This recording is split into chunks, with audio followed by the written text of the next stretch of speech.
Friends সালাম নমস্তে মই ইফতিকাৰ আকৌ আপোনালোকক স্বাগতম জনাইছোঁ অন্য এটা বিশেষ ভিডিঅ'ত। ফ্ৰেণ্ডছ মই আজি আছোঁ এখন কেৰেলা খেতিত। এয়া চাব পাৰে তিতা কেৰেলা এইবিলাক হয় আৰু তিতা কেৰেলা যিজন খেতিয়কে ৰুইছে তেখেত মোৰ লগত উপস্থিত আছে। তাতে প্ৰথমতে আপোনাক ধন্যবাদ জ্ঞাপন কৰিছোঁ। আপোনাৰ এই ঠাইখনৰ নাম কি? ধুনিবেৰী পাটফৰ। এইখন ধুবুৰী ডিষ্ট্ৰিক্ট হয়। আৰু আপোনাৰ পৰিচয়টো দিয়ক, আপোনাৰ নাম কি? মোহাম্মদ ইমান আলী আকন্দ। আৰু আপুনি এই তিতা কেৰেলা খেতি কৰিছে? খেতি কৰিছে। কিমান বিঘা কৰিছে? 1 বিঘা। 1 বিঘা। তো এই 1 বিঘা খেতিত আপোনাৰ কিমান টকা খৰচ হৈছে? 30,000 টাকা মান খৰচ হৈছে। আৰু এই 1 বিঘা যে খেতি কৰিছে আৰু এইখিনিৰ পৰা আপুনি কিমান টকা লাভ হ'ব বুলি আশা কৰিছে? 30-40,000 টাকা লাভ হ'ব। আচ্ছা। আৰু এই খেতিটো যে কৰিছে আপোনাৰ এই কেৰেলাবিলাক যে উঠে কিমান দিন পিছত মানে আপুনি এইবিলাক উঠায়? 60 দিন পিছত উঠে আর কি রুয়ার পরে। ৰুৱাৰ পৰা 60 দিন পিছত মানে দুমাহ পিছত আপোনালোকে উঠাব পাৰে। আৰু এইবিলাক ক'ত বিক্ৰী কৰে? চাপৰ বজাৰত পাইকাৰী। আৰু কিমান টকাকে বিক্ৰী কৰে?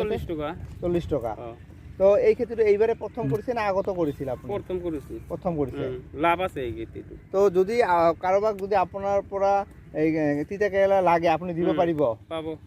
তো দৰ্শক আপোনালোকক মই দাদাৰ মোবাইল নাম্বাৰটো স্ক্ৰীনত দি দিম, আপোনালোকে দাদাৰ লগত কণ্টেক্ট কৰিব পাৰিব। আৰু আপোনালোকক যদি এয়া তিতা কেৰেলা লাগে, এয়া চাওক মই দেখুৱাই আছোঁ ভিতৰত, মানে মই থিয় হ'ব নোৱাৰোঁ সিধাকৈ, কাৰণ ইয়াত ৰছী বান্ধি দিছে, ইয়াত ৰছী বান্ধি দিছে আপোনালোকে চাব পাৰে।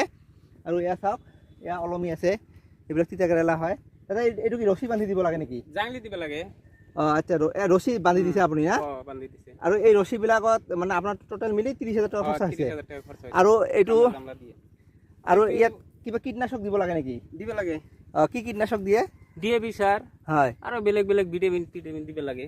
আচ্ছা। আৰু কি মানে পানী দিব লাগে নেকি? পানী দিব লাগে। কিমান দিন মূৰে মূৰে পানী দিব লাগে? 15 দিন পিছত দিব লাগে।